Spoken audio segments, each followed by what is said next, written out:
Chinese importer of fentanyl precursors sentenced to 25 years. U.S. District Judge Paul Gardef on September 18 sentenced a Chinese chemical company executive to 25 years in prison and 3 years supervised release for his role in importing fentanyl precursors to the United States. Shizhou Wang ran a Marvel Biotech in Hubei, China. A jury in January found Wang and co-conspirator Chen guilty of fentanyl precursor importation, money laundering, and, in the case of Wang, methamphetamine precursor importation. These executives turned a Chinese chemical company into a pipeline of poison, shipping hundreds of kilos of fentanyl-related precursors into the United States, disguising them as everyday goods, and cashing in through cryptocurrency, Terence Cole, head of the Drug Enforcement Administration, said in a statement. Americans were dying, but they kept selling. Thanks to DEA and our global partners, they now face justice, and this case sends a clear message. Anyone, anywhere in the world who profits from American deaths will be found and held accountable. Wang, Chen, and another co-conspirator not in custody had shipped to the United States more than 200 kilograms of precursor chemicals used to make fentanyl. Prosecutors noted this was enough to make 50 to 55 kilograms of fentanyl, or approximately 25 million lethal doses. Chen was sentenced to 15 years in prison on August 22. Her attorneys had asked for 30 months.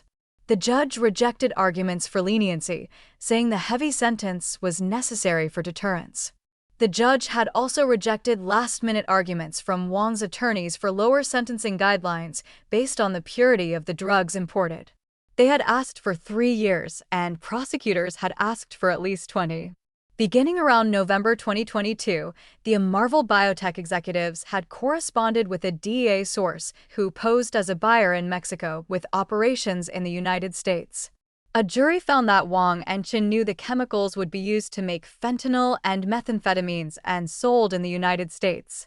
In arguing that Wang and Chen understood the illicit and potentially deadly nature of their business, prosecutors presented correspondence showing that Wang and Chen were told American buyers had died from overdosing on products made from one of their shipments, to which they defended the quality of their products based on their regular Mexican business.